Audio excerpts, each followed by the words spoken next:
Bem-vindos a mais um Vamos Pedalar, o programa que fala tudo sobre o mundo das bikes.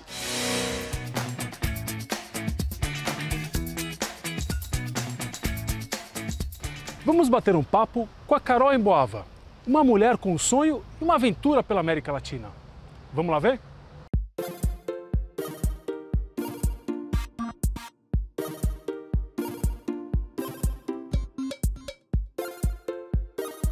Bom, a ideia de viajar de bike surgiu faz mais de 20 anos. Eu queria primeiramente viajar do Oiapoque ao Chuí, dentro do Brasil. Eu tive um problema no joelho durante a fase de treinamento para essa viagem, fiz uma cirurgia com 18 anos e aí encostei o planejamento total. Não planejei mais nada, esqueci, meu ortopedista falou, esquece esse negócio de bicicleta. E quando eu tava com 28, 29 mais ou menos, comecei a planejar. Subi um dia numa bicicleta, fui pra praia, emprestei a bicicleta de um amigo. Ele falou, dá uma voltinha. E fazia 10 anos que eu não subia numa bike. Quando eu sentei e comecei a pedalar e comecei a sentir os ventinhos no cabelo, bem clichê, voltou toda aquela vontade e eu via que fisicamente eu já estava preparada para isso. Então assim, foram planos que ficaram 10 anos engavetados e aí tirei da gaveta.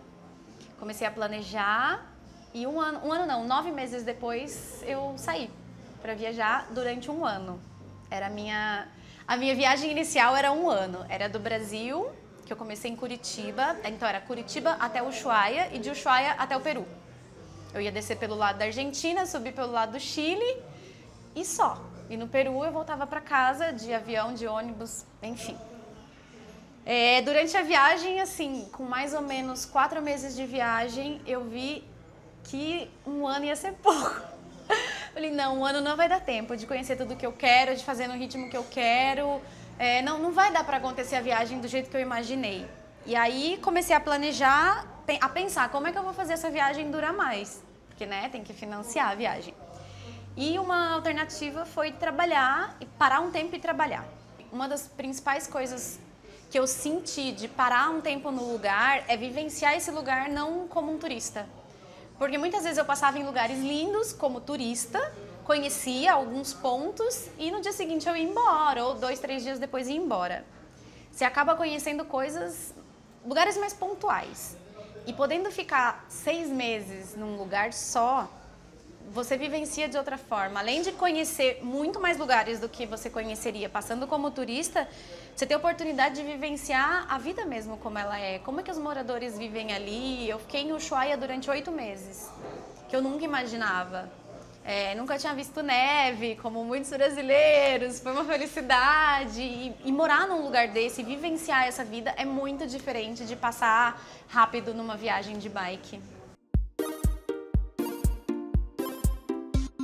Muitos encontros e desencontros durante a viagem. Acho que os encontros mais legais são os inesperados.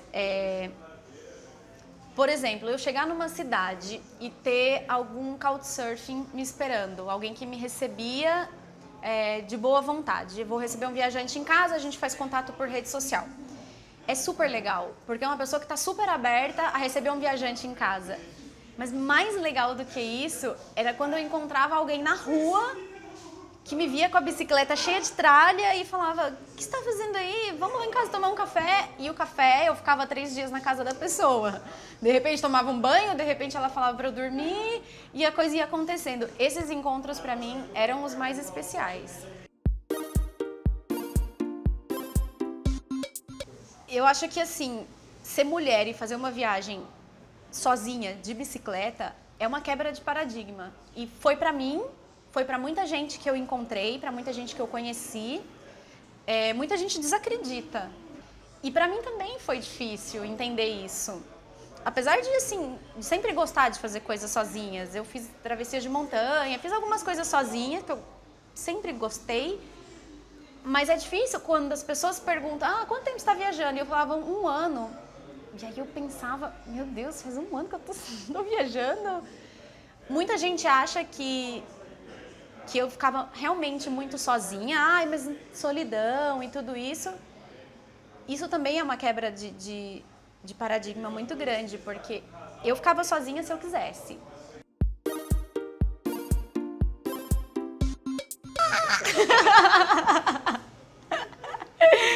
Voltei para casa depois de 4 anos de viagem.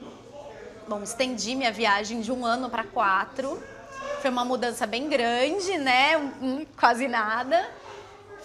Foi uma diferença grande nos planos que eu tinha, porque eu dei uma estacionada num projeto de trabalho e falei, daqui 1 ano eu volto e vamos embora da sequência. Com 4 anos as coisas mudaram muito, a economia no Brasil mudou pra caramba. Eu voltei faz 5 meses e eu ainda tô procurando ainda o meu caminho. Não vou dizer que eu tô 100% nesse caminho ainda, talvez pinte uma viagem nova, talvez não, ainda não sei. Ainda tô me encontrando depois de 4 anos perdida. Não sei se a minha próxima viagem vai ser de bike ainda, mas parar de viajar de jeito nenhum. Pé na estrada.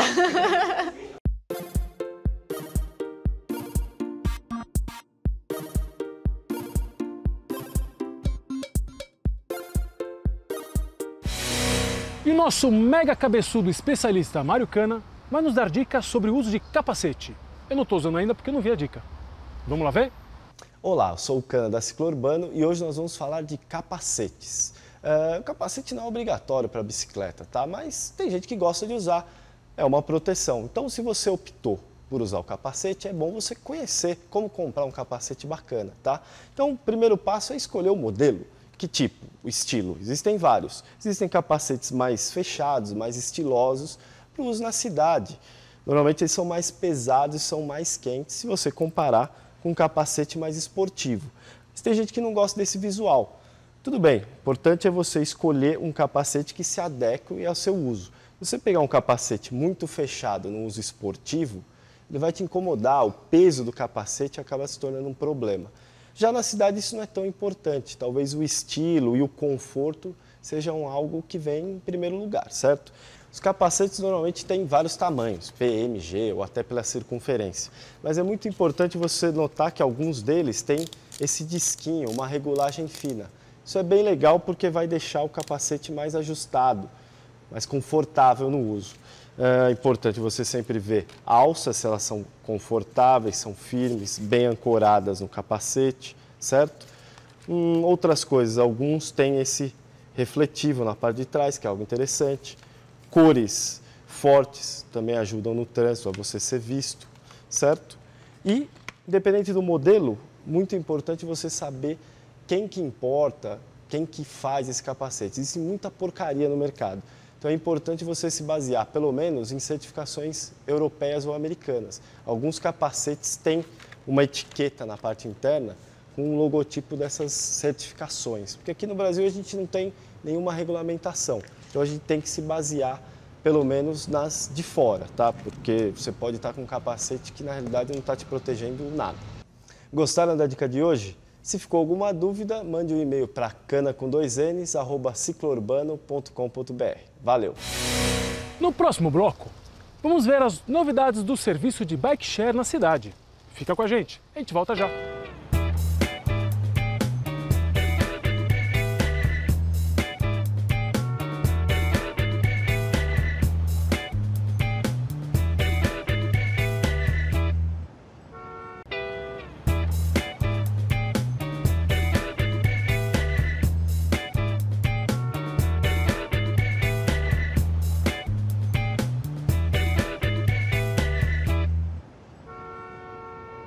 O Vamos Pedalar foi conferir as novidades do serviço de bike share na cidade de São Paulo.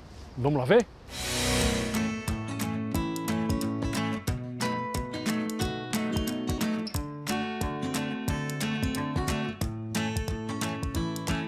Eu entendo que bike sharing é talvez a única forma de realmente introduzir de forma definitiva a bicicleta na matriz do transporte urbano.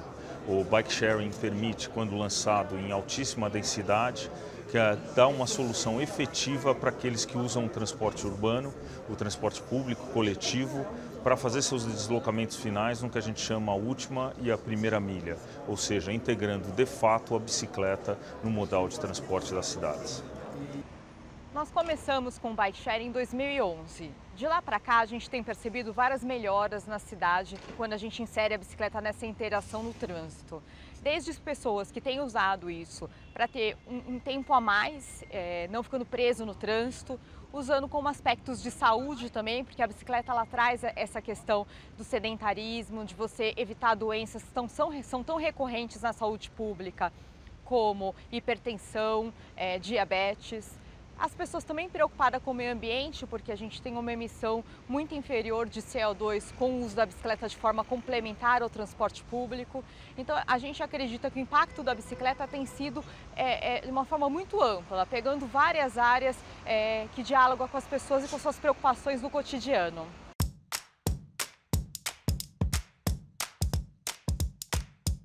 Um credenciamento de empresas que têm o desejo de oferecer bicicletas para alocação de curto espaço de tempo ou para oferta gratuita de curto espaço de tempo dentro da cidade de São Paulo.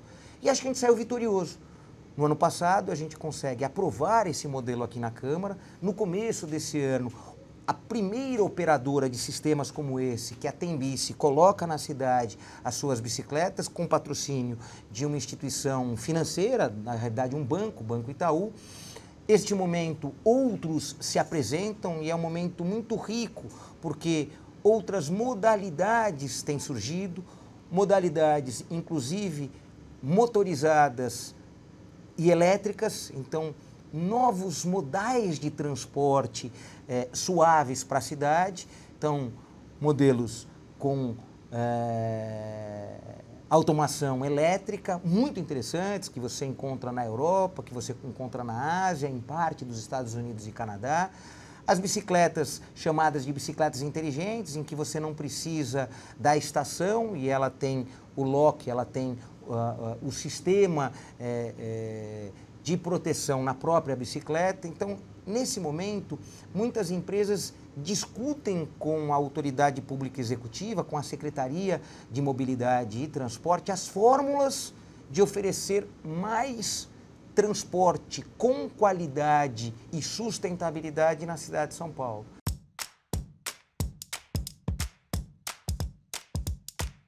Em São Paulo, nós temos a nova geração do bike. Nós mudamos o Bike Sampa por um novo sistema, que ele é muito mais parrudo e vai dar muito mais conforto para as pessoas ao pedalarem. Uma inovação que a gente vai trazer para a cidade de começando por São Paulo, é o Bike 12 horas. Porque a gente fez um estudo onde a gente entende que as pessoas que moram nas regiões periféricas da cidade têm uma necessidade de uso diferente das regiões centrais. Então nós vamos lançar em breve uma unidade do Bike 12 horas, onde as pessoas vão poder pernoitar com a bicicleta, levar a bicicleta para casa ao final do dia e voltar para a conexão com o transporte público no dia seguinte. Com isso, a gente quer transformar um pouco mais sustentável a forma de locomoção dessas pessoas e também contribuir na forma econômica, já que ela passa a economizar parte da tarifa usando a bicicleta, que é o modal mais barato de transporte. Eu espero que isso revolucione a mobilidade urbana. A gente sabe que tem dados de cidades chinesas e principalmente a capital, em que depois que o sistema de bike sharing em dockless, que é aquele sistema sem estação, foi lançado, o trânsito melhorou de forma significativa.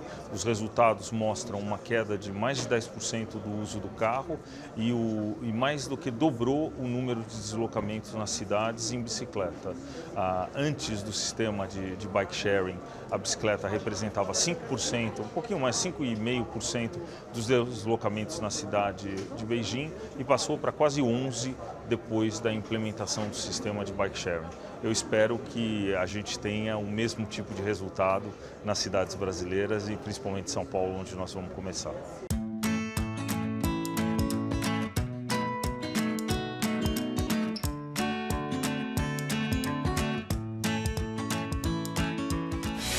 Depois do intervalo, vamos conhecer o cartunista americano Andy Singer. Fica aí, a gente já volta.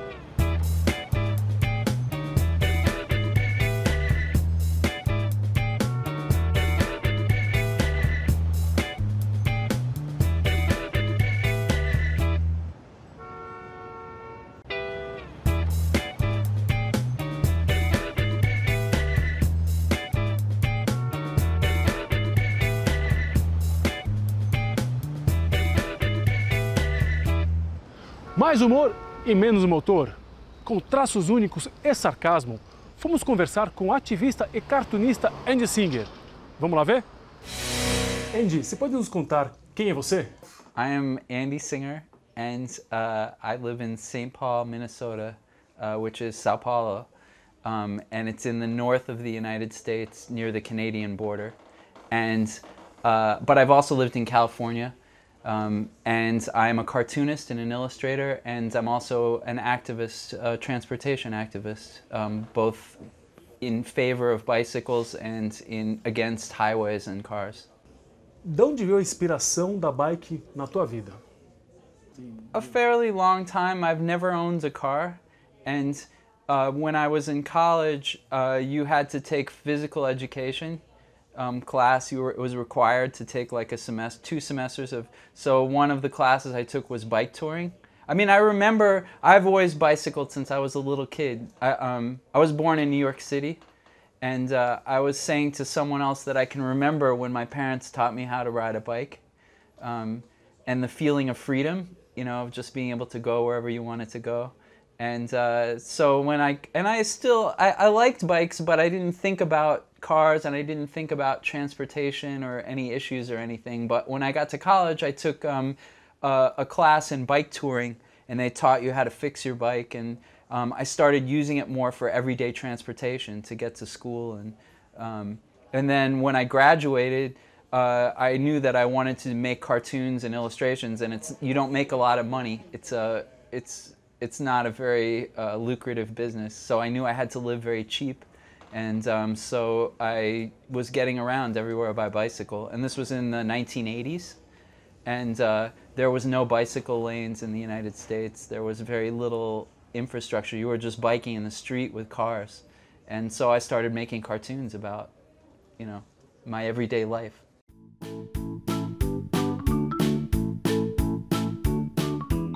I think there's a worldwide movement, you know, by people for nicer cities. You know, people have realized that too many cars make your city ugly and like make your city dangerous, and you can't walk where you want. And I feel like to be able to walk where you want is like a human right, you know, because when you're born, you walk, you learn to walk, and like there are many bridges and places where I can't walk over them, you know, which is crazy, and no one seems to think there's anything wrong with that. You know, or the power. Oftentimes, the powers that be in different cities, the government thinks, "Oh, that's okay," you know, but no, it's not okay. And you know, I don't know. When you bicycle, I said to somebody, "Did you ever see the movie The Matrix?" Yes. Yeah, Sure. it's like being unplugged from the Matrix, because you start to see your city how it really is. You know, you see that, oh, this intersection is terrible. You know, and so I think all over the world, people, you know, once you start to bicycle or walk around your city, you start to see that, oh, this is terrible. There's too many cars. You know, they drive too fast. We need to like make it better. And I think probably Europe was the first. You know, places like Copenhagen or Amsterdam or Groningen. Or some of those cities like started to tame cars and have car-free sections. Or they also had old medieval cities like in Santiago in Spain, or where there was no cars. But now the U.S. in the 1990s and 2000s, the United States, Brazil, lots of other places, even India. I went to Mumbai. People are starting to think about, oh, maybe we shouldn't have so many cars. You know, we need places to bike. They're thinking about these things. Você acredita que cartoon é jeito bem humorado de protestar? I don't know. I mean, I make cartoons. A lot of my cartoons are just about my day-to-day life. You know, so if what's an example? I don't know. I'm working at the computer, and you know how on a Windows computer they used to have the pages would fly from the globe to the file like this, and so it reminded me of dreaming when you're sleeping, you know, so I make a cartoon about that. I don't know, or like you know, if I have an argument with somebody, maybe I'll make a cartoon about it, whatever it is. So like, because I bicycle all the time, I make cartoons about bicycling, Or I go to meetings, I go to public meetings where people say crazy things and you're like, oh, I got to make a cartoon about this. I don't know. And partly you make it to make yourself feel better, you know, to blow off steam. I don't know what the expression for that in Portuguese. Yeah, sorry. But yeah, I mean, like if you were a writer, you know, or you were a photographer, every day you take pictures, and you take pictures of your house or your kids, or you take pictures of the world around you. And so I draw cartoons, and I draw cartoons about. So cartoon is your way to take pictures of the world. Yeah, and actually bicycle and transportation cartoons are a very small percentage of what I make. I make cartoons about everything: politics, you know, art, philosophy. I do a lot of commercial illustration for people's websites and for, you know, but because it was the way I got sucked into being an activist, you know, because I was bicycling around and I was like, oh, there's no bike lanes, this is terrible. And then you start to meet other people who think the same way. And this was in the early 1990s when they were just starting critical mass bike rides in San Francisco. And so I met other people at that, and you know, you organize with other people and you try to fix the problem. And conte-nos pouco de onde veio a ideia de fazer esse livro. There was a guy named Randy Ghent.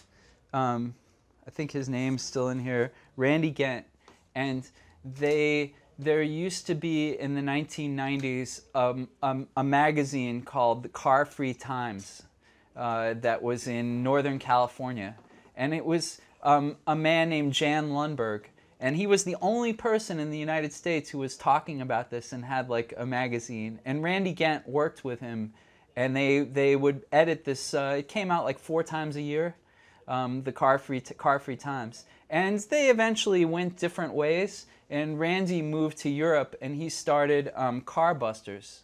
There was used to be an organization called Car Busters in Europe. Like Ghostbusters. Yeah, like Ghostbusters. And it was part of a car-free alliance in Europe, and this was also in the 1990s.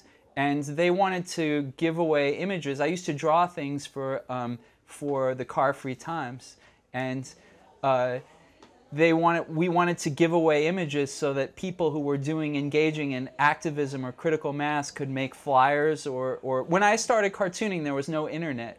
You know, it was like you Xerox things, you know, made photocopies and passed them out. You made zines, you know, fanzines. And so that was a way of being propaganda, of like putting out ideas. And so we had the idea to make a book, you know, that people could make photocopies from, and where the back of the book you would put organizations, list all the organizations that were devoted to stopping cars and promoting bicycles, and Great. That was the idea for it. Great. Yeah, originally we had a CD-ROM that came with it that had all the cartoons as computer files, so you know, people could take it and like make flyers or whatever. So that was the idea.